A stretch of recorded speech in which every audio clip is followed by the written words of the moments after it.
welcome back. And now we're joined with members of the Marianas Alliance of Non-Governmental Organizations, or MANGO. Auntie Frances, I think we'll start with you. Do you mind just introducing yourself, and then we'll go down the line and your affiliation to MANGO?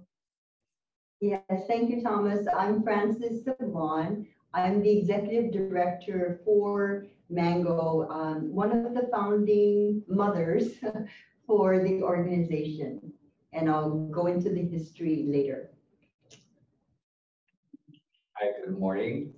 My name is Ryan Camacho. I'm the project director for the Lemai Made project at MANGO.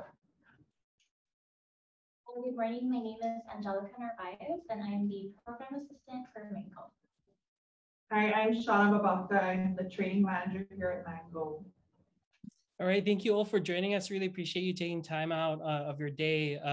So for those of you who don't know MANGO, right, as you put it on your website, the principal purpose is to provide leadership and technical assistance for nonprofit organizations in the CNMI. And so actually, as we were just chatting before we went on the air, it's about an 11-year-old organization, and you received a huge ANA grant that has allowed you to expand. So why don't we just start there with how you were formed and your mission and the opportunities through that grant that you recently received. Thank you, Thomas. We were formed back in August of 2010. And prior to receiving our ANA grant late 2020, we basically were providing training for our board members and the community at large through the Minority Health, the Office of Minority Health. Every year they granted us funds so that we can provide the board training. So that was the minimal services that we were providing from the time we established our organization until late of last year, 2020, when we applied for the ANA grant and were administered a 3-year funding cycle. And as a result, the Lemai May project was born, and that's when our project director and our other staff were hired. And so that will be ending a couple of years from now, because we just completed, or will be completing our first fiscal year, or has completed in September, the fiscal cycle. Yes. And something you pointed out, it's such a beautiful board that you have right there behind you that says MANGO members, and it's so full. So can you share a little bit about who your members are and what the growth has been like the past 11 years? Well, we have a combination of organizations, and we have 40 that have become members, and we continue to have more register, and we have 30 individuals.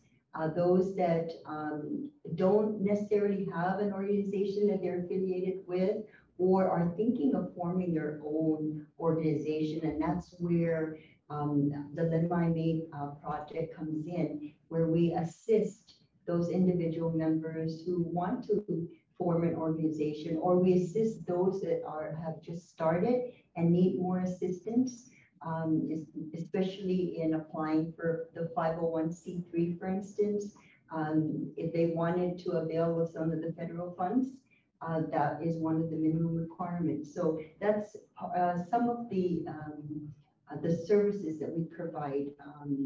We have invested in some of our new apps in terms of Smart Sheet, where it helps us with our reporting, and when we do our individual development plans, our IDPs, to find out where they're at in terms of their organization and what are their needs. And so that's basically what our project director, Ryan Camacho, does, along with Shauna Babalta, our training manager. They actively look at where the organizations are, along with Angelica. She is the one that kind of is our glue for all of those activities, and also our social media. She's the one that maintains our website and the weekly bulletins that we put out in the newsletters. And for those who might not know what it's like being an NGO on the island of Saipan or throughout the Sinamay or Marianas generally, what is the current status, I guess, or what is it like trying to start up? Let's say I have an idea and I want to pursue it through the NGO route.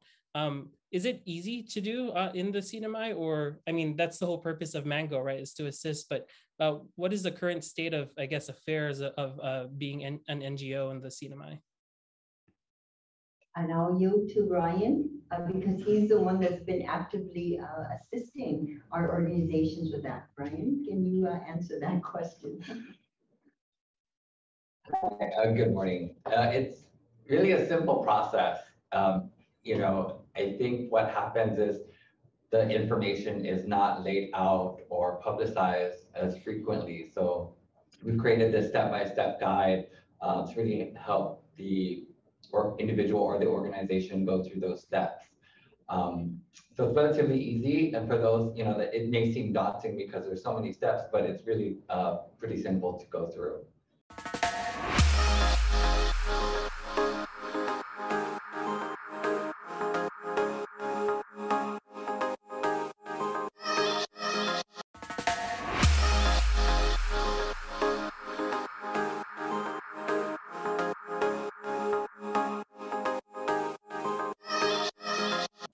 A lot of the challenges may be the initial processing fees or application fees, but that's where Mango also comes in to help to really further them along and build that base. And what are some of the breakdown in terms of what types of NGOs are under Mango? I know you have so many members, but are you seeing, what are some of the needs that are being filled by these NGOs? So there's a lot of organizations with different purposes. We see here in the CNMI that there's, services for cultural preservation and development. There's organizations dedicated to health.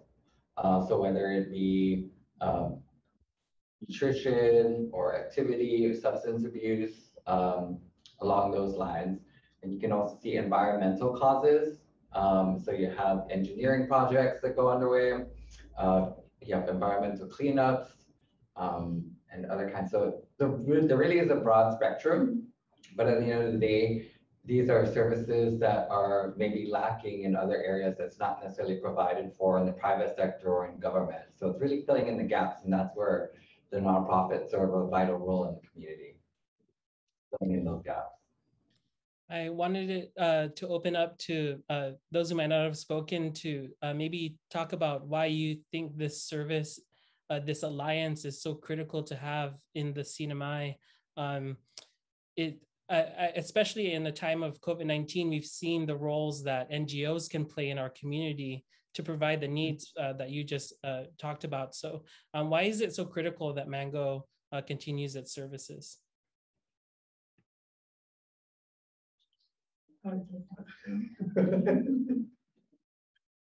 Well, from what I've experienced, because I've been with before joining Mango, I was with the public school system, and our students and their families in need were receiving help from NGOs. Like Ryan said, filling in the gaps. So if government agencies affiliated with PSS are not necessarily providing the services that these families need specifically, then NGOs can come into play.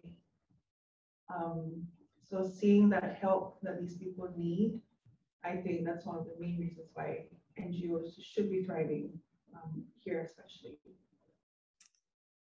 Thank you so much. I wanted to just wrap up our interview with leaving it open for you to share any message you have to the community or add anything I might not have asked about. What's coming up with Mango? What's next? We finished our first cohort. We have 3, 1 for every fiscal year. And we completed our first. We had about 10 organizations that participated. and completed the 6 modules that Ka'ananiao helped us with, develop the curriculum, and we availed of it. We also have our resource experts like Susan White, for instance, who's helping us specifically on the strategic planning, because that's one of our modules.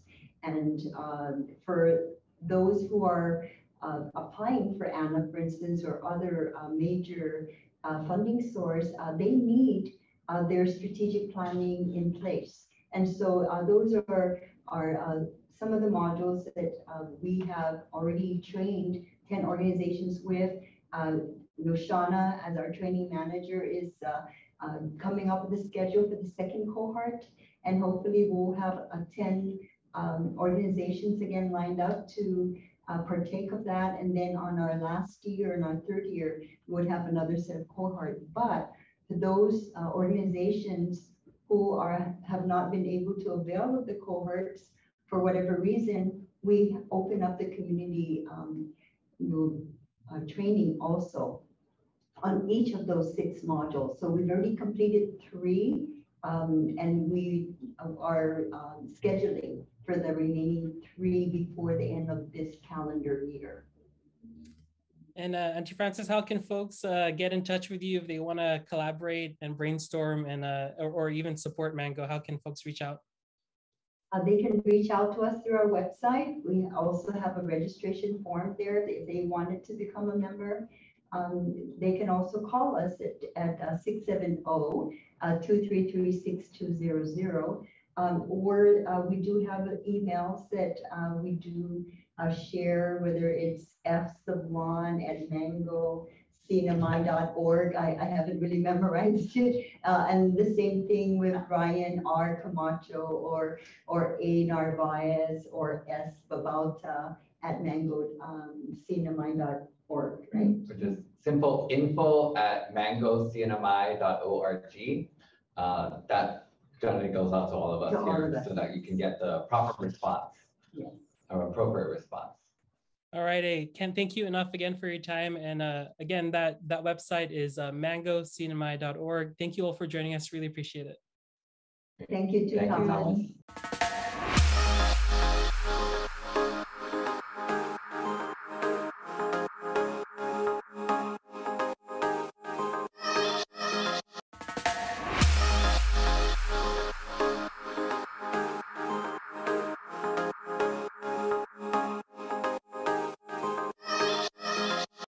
Right, we're so grateful to be joined by Jack Niedenthal, who's the Secretary of Health and Human Services for the Marshall Islands government. Secretary, how are you doing? Thanks for joining us. I'm good. Thank you for having me today. And so we just wanted to check in with you and our brothers and sisters in the Marshall Islands. What is the current COVID-19 status update there? Last I checked with the World Health Organization, there haven't been any deaths and just about 4 cases. Is that correct? We haven't had a COVID case in the Marshall Islands in over a year. And the only 4 cases that we've had were all just border cases. They weren't really in the community or anything else. So we haven't had any deaths, and we've been living a pretty normal life for the past year. And for those of us who haven't been to the Marshall Islands, what is the current protocol like if someone were to go there? Like, as you said, most of the cases were identified, or all of them were identified at the border. Right. I would say the Marshall Islands right now has one of the most strict protocols. When we first started bringing people in, and we've brought in about 2,000 people over the past year and a half. And when we first started bringing people in, you had to do 3 weeks quarantine in Hawaii, and then, 2 weeks quarantine in Hawaii, and then 3 weeks quarantine here. Now it's down to 1 week of quarantine in Hawaii, but only if you're vaccinated, and then 2 weeks on our side in the Marshall Islands. If you're not vaccinated, then you have to do 2 weeks on the Honolulu side. Now, there has been some talk of reducing some of those days in the Hawaii side, but it's still kind of being discussed, and I don't know when or if we're going to do that, but it's being discussed at this point. But even though that sounds very conservative, I think for me, as Secretary of Health, and I have health workers to protect. And also I have, 50,000 people here that their health is important to me as Secretary of Health. So the idea that we haven't had to deal with this awful, awful disease since the outbreak has been really a big relief for me. We closed our borders on March 8th, and we were one of the first countries to do so. In fact, a lot of people thought we were, crazy. But pretty soon, a lot of other countries in the Pacific started doing the same thing. And that's why I think you see so many countries in the Pacific with not really big COVID problems. And what is the vaccination rate like in the Marshall Islands, given how safe it has been so far? Well, we've been very aggressive. You have to understand that the Marshall Islands, when it comes to vaccination, is extremely hard logistically. It's not like Palau. They've done a fantastic job, and they're probably one of the best in the world at this point. But in the Marshall Islands, we have 29 atolls and islands that we have to get to, and logistically, with the travel issues, and you got to go by boat and plane sometimes, and some of those outer atolls even have outer islands within them that are populated. So it's very difficult. Right now, for 12 years and up, we're at about 69% of our population has been fully vaccinated. We just on Friday started the rollout for the 5 years and up, 5 years old and up vaccine, the pediatric vaccine. And we're hoping that we can do that fairly quickly and get into our schools and make sure those kids get it. My granddaughter got it. My grandson has also gotten vaccinated. My whole family, the secretary, myself and my colleagues here at the Ministry of Health were some of the very first people to get vaccinated to show a good example to other people. And given basically the no transmission that you've had since the borders closed, what is the public health response like right now? We're seeing, at least here in the Northern Marianas and Guam, talks of moving towards, more about protection after a focus on prevention. Is there an overall kind of public health mission? And I guess if a case were to arise, is the RMI ready? Yeah, one of the great things that we've done, and this was our strategy, it was actually a strategy that we thought about and discussed when we closed the border. Our whole goal all along was to keep the border closed as long as we could. And what we achieved because of that is we got COVID testing, which we didn't have before. We had 2 cases where we thought it was a possible case of COVID, and it took 7 days. And the second case took 10 days for us to get the result back from Hawaii. So we started begging the US government, this is like in April of 2020, to please get us the ability to do COVID testing. And they got us that. The US government's been spectacular during this course of events the last year and a half. And it also enabled us to get PPEs. We only had 2 intubators here in the Marshall Islands. So we now have about 30. So in case it comes, we have facilities built, we have the equipment, we've brought in Fijian nurses in case there's we do have outbreaks here. And we've also now have 3 different kinds of vaccines. And we also have the monoclonal antibodies that helps when people do get it, and you can catch it early and make sure they don't get full-blown COVID. So all these precautions that we've taken have enabled us here in the Marshall Islands to be prepared. And that's why we're vaccinating as fast as we can go. Everything's about preparation, but at the same time, we don't have that community transmission. So unlike a lot of places in the world, I don't know that there's any other place in the world that could say for the past year we've had 0 COVID cases. There's not too many places that can actually say that. So I'm really proud of the people I work with, how they've been so diligent, all these different people we work with in the government, the chief secretary's office, and of course the president and the cabinet. They've all been very supportive, and it's been quite a great exercise in getting everybody to cooperate. And that didn't come without some hitches and glitches, but we're still here and we're COVID free. So we've obviously been doing something right.